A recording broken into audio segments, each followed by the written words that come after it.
Deca.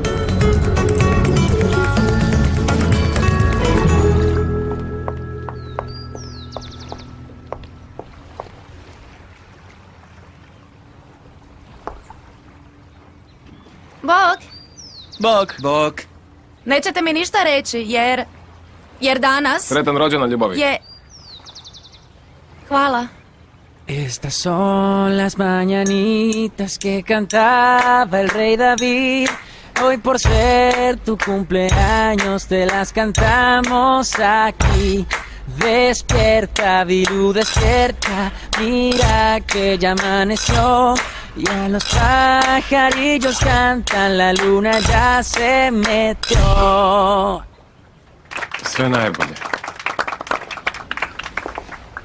Sretan rođendan, prijateljice. Hvala. Sretan rođendan, draga. Sretan rođendan, Bilu. Sretan rođendan. Hvala. I što je sad ovo? Neće biti nikakve proslave ili nešto? Pa dogovorili smo se da proslavimo tvoj rođendan na povratku s turneje. Ne ljutiš se? Mislim, imamo puno posla, mi svi Sve smo razumijem. umorni. Da, s cijelom ovom turnejom je teško, ne smeta ti, zar ne? Ne smeta mi jer znam da je ovo sve iznenađenje i da me pokušavate uvjeriti tako da povjerujem u vašu foru, ali u stvari ćemo slaviti. Što ste pripremili za... Sretan rođendan, Bilu. Ne, nije nikakva fora, znaš.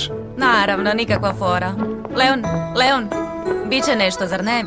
Violeta, unatoč tome što je danas tvoj rođendan, ti ne smiješ zasjati više od mene. Nati, jesi li joj kupila dar? Ne.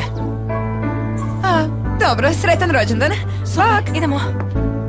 Ljubavi, ljubavi. Što? Gledaj, možeš ugasiti svjećice.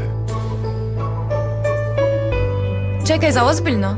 Da, moraš zaželjeti želju i ugasiti svjećice. Ali ako nema vatre, ne mogu ugasiti svječicu. Samo malo, pričekaj trenutak, moram se javiti. Samo Ali sekundu. trebala sam ugasiti... Sretan rođendan. Bog, Maksi, hvala. Nema na čemu. Donio si dar, Što? hvala, da. Ne, Za mene je? nije za tebe, za Natije. Ispričaj mi o toj vašoj svirci s bendom, hoćeš? O čemu? Što? Da. Za band? Leon je sve organizao, svirat će. Leon Da. organizira. Da. Leon organizira nekoliko stvari za band, ali još uvijek mi ništa nije rekao, tako da, valjda će mi reći. Uživaj, daću ti dar drugi put. I ja isto. Može, vidimo se. Bog, Pretpostavljam da si pričao o festivalu bendova, zar ne? pogodila si. Biće genijalno. Kao i onaj zagrljaj koji mi duguješ, zar ne? Također, zato jer mi je danas rođendan i ništa, voljela bi... Brod, čekaj trenutak, odmah dolazim. Leon! Čekaj, ljubavi. Leon! Moram ti nešto reći. Očito je da se nešto događa s dečkima. Nekako su čudni svi. Leon je čudniji nego ikada. Ne, po meni je Leon u redu, najčudniji je Marko. I zašto ga ne pitaš što se događa? A trebala bi? Da, Da idem. Dobro, idem.